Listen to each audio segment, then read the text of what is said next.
Muy buenas noches a los oyentes que nos siguen a través de estas emisiones. Vamos hoy a continuar con el tema de la historia de la iglesia y en esta ocasión diríamos que vamos a ver una segunda parte.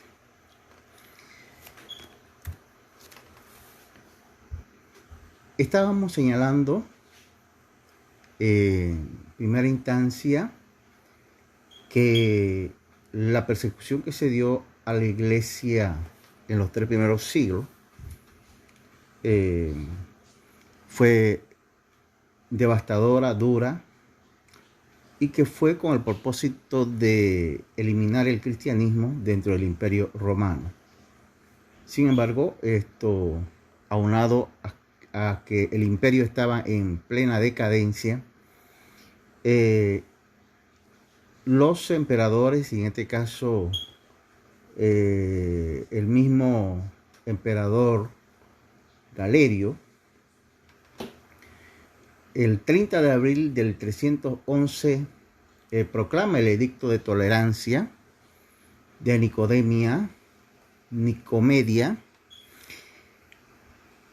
precisamente para detener esta, diríamos así, esta persecución contra los cristianos.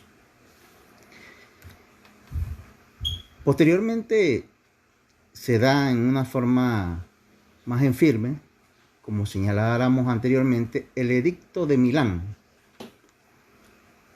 que fue un edicto en el cual se le garantizó a los cristianos reconocimiento legal. Fue un edicto de compromiso tanto de la iglesia como de el imperio, y en el cual señalábamos que la iglesia, en este caso los que adquirieron ese compromiso, se convirtió en un brazo político del imperio. La iglesia se constituye en un instrumento de estabilidad política y social del imperio, a cambio de que se le apoya económicamente, legalmente, y se le permite tener templos y tener libertad de religión en el imperio. Es importante que veamos algunos datos para analizar bien la historia con objetividad, que es como debe ser visto la historia, como disciplina científica y no con subjetividad. Constantino, como emperador, a lo que fue el concilio de Nicea, convocado por él, invitó a los que estaban en el territorio, a los obispos que estaban en el territorio del imperio, que constituían aproximadamente 1800 obispos, 1000 en Oriente y los otros 800 en el Occidente. De eso solamente un pequeño porcentaje asistió. No se tiene con seguridad cuántos asistieron.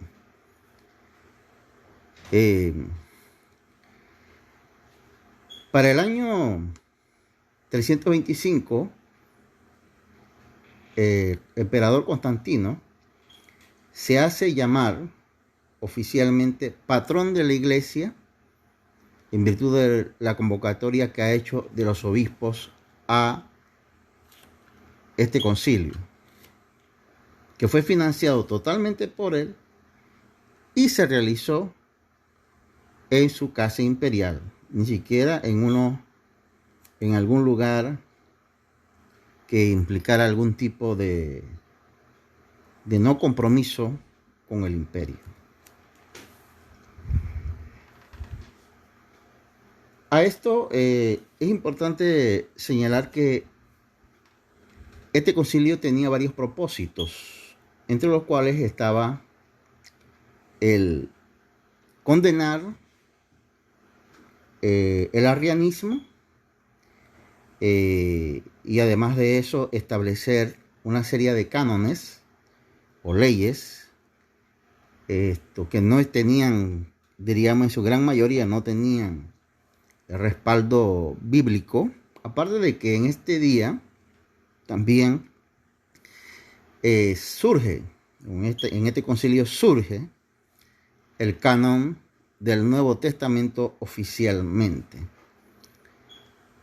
Todo, obviamente, impulsado por Constantino y a la medida de él. Esa parte lo veremos en otro momento cuando veamos este tema del canon. Lo interesante de esto es que fíjense que este concilio surge para condenar el arrianismo y posteriormente el siguiente emperador, que es su hijo, Constante, uno de los que gobierna el imperio, apoya el arrianismo. Y eso tiene una razón. Y es que recuérdense que la gran mayoría de los obispos no asistió. No solamente los que estaban en el imperio, sino fuera del imperio. Y esos obispos, dentro de, diríamos, todas estas iglesias, había diferentes corrientes. Una de ellas fuertes era el arrianismo. Y el imperio no tuvo ningún problema en respaldar el arrianismo, ese mismo que condenó en el concilio de Nicea el arrianismo, ahora respalda el arrianismo con el gobernador Constante, hijo de Constantino, precisamente por la gran influencia que tenía el arrianismo en el imperio. Esto es importante señalarlo porque vemos que el problema del emperador y de los gobernantes de aquellos momentos no era un problema religioso, sino un problema de tema político. Retomamos la idea de que asistieron un grupo pequeño de obispos. No se tiene una cifra bien cierta, sino que tienen varias cifras, 3 diríamos. Por ejemplo, Eusebio de Cesarea dice que fueron 250, Atanasio de Alejandría 318, los que asistieron al concilio. Eustacio de Antioquía dice que fueron 270. Bien, para la iglesia ortodoxa y la iglesia copta fueron 318. Para la iglesia católica romana fueron aproximadamente también 318 los que participaron. Sin embargo, diríamos que indistintamente de que fuera 318, 300, que fue el que planteó Sócrates de Constantino, o 250, representaba una cifra pequeña, considerando la gran mayoría de los obispos que no asistieron.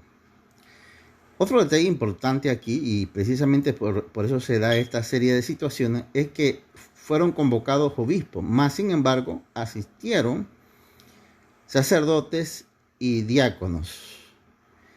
Sin embargo, los que se contaron fueron los obispos.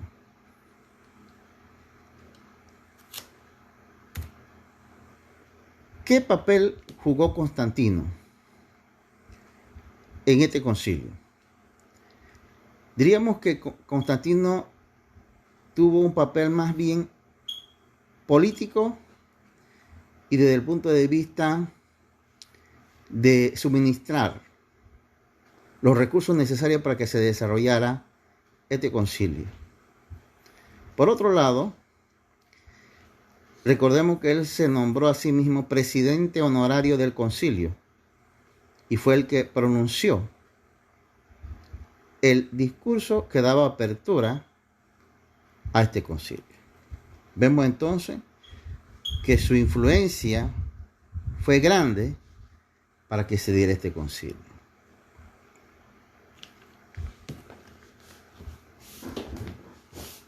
Aquí vemos que todavía se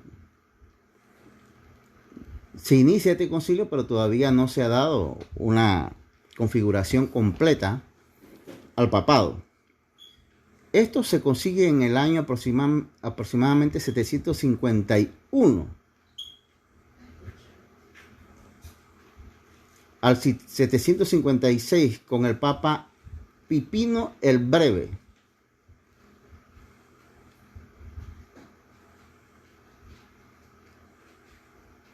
Con Pipino el Breve se otorga al Papa poder sobre todas las regiones de Roma. Y surge aquí los estados pontificios. Aquí es donde realmente surge formalmente entonces la Iglesia Católica Romana como estado pontificio. Es una situación histórica, un detalle, un dato histórico que se debe conocer y saber que la iglesia que inició en Jerusalén no es esta, no tenía esta condición ni esta característica. A partir de aquí, diríamos que la iglesia antigua, teniendo al obispo de Roma como personaje más relevante, adquiere más poder político y religioso que se va desarrollando a través de la historia en toda Europa, fundamentalmente. La caída del Imperio Romano dio lugar precisamente a que se fortaleciera el Estado pontificio y que se desarrollara con mayor fuerza la Iglesia Católica Romana.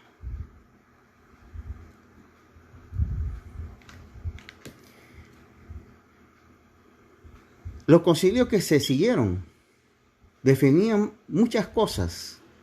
Por ejemplo, en el Concilio Vaticano I se estableció que la Iglesia le debía lealtad a la silla del obispo de Roma por ser considerado superior eclesiástico entre las demás sedes eclesiásticas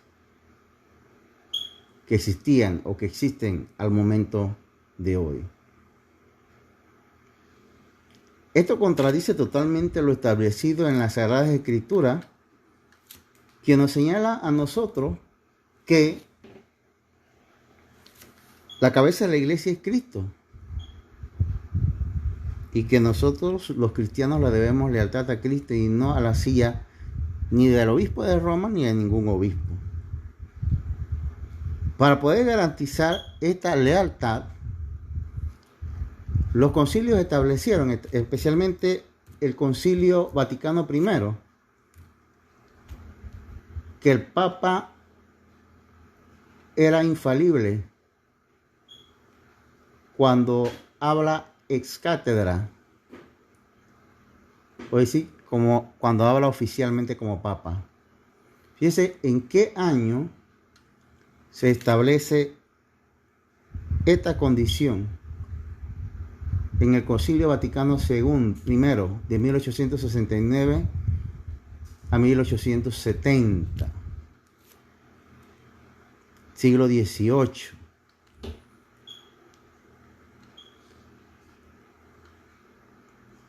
En este concilio se establece, entre otras cosas, que el Papa tiene la última palabra en toda deliberación dogmática o teológica. Fíjese el poder que se le ha dado al Papa en el siglo XVIII. Antes de esto no tenía ese poder. Entre otras cosas importantes, se señala en este concilio queda definido que no hay salvación fuera de la Iglesia Católica Romana. Este detalle es importante porque este no era el espíritu en ninguna parte del cristianismo hasta ese momento. Pero además de eso es interesante que este dogma, este canon que se estableció,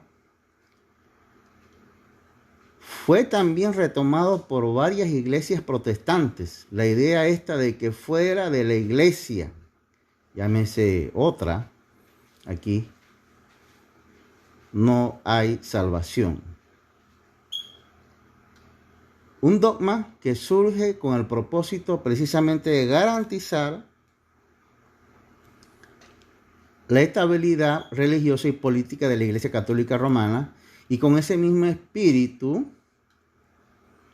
otras iglesias siguieron esta misma idea para esclavizar la conciencia de personas que obviamente por su sencillez o ingenuidad no logran tener la información necesaria y la reflexión para poder discernir con la guía del Espíritu Santo la perversidad que hay en estas ideas. Muy bien. Vemos cómo entonces, poco a poco, en el transcurrir del tiempo, se ha ido tejiendo una serie de doctrinas y normas para lograr precisamente que la iglesia cristiana se vaya constituyendo en un brazo político, social, del Estado, precisamente del imperio y ahora de los estados, soslayando y haciendo a un lado precisamente los grupos cristianos que no se acuerpen o que no estén de acuerdo, no sigan esta línea que venga desde el papado. Que a todas luces, como pueden ver, la historia demuestra claramente con sus datos lo cuestionable que ha sido el surgimiento del papado, más bien que como grupo o institución cristiana que lleva el evangelio, como una institución política que responde a los intereses políticos y económicos del momento y de los estados que estén en el momento. Así surgió, y obviamente difícilmente se puede rectificar un entuerto que surge mal.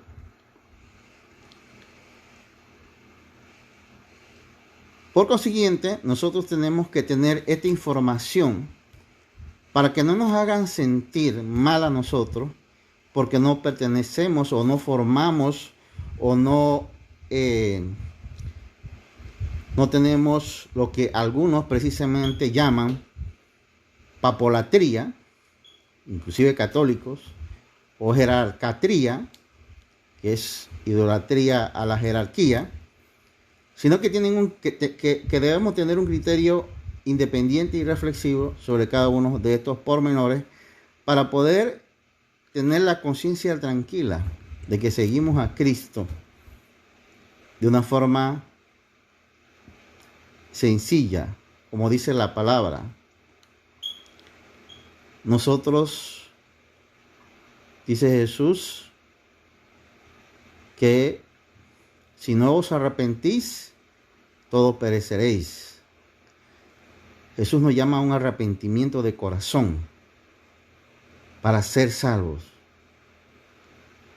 No me llama a mí a servir los intereses políticos y económicos de una silla de ningún obispo, ni en ningún cuerpo religioso, ni de ningún concilio, sea católico o protestante, que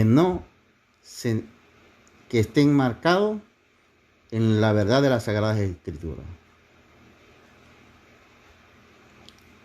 Seguiremos reflexionando sobre este tema en una tercera sección de la historia del cristianismo. Que pasen un buen día.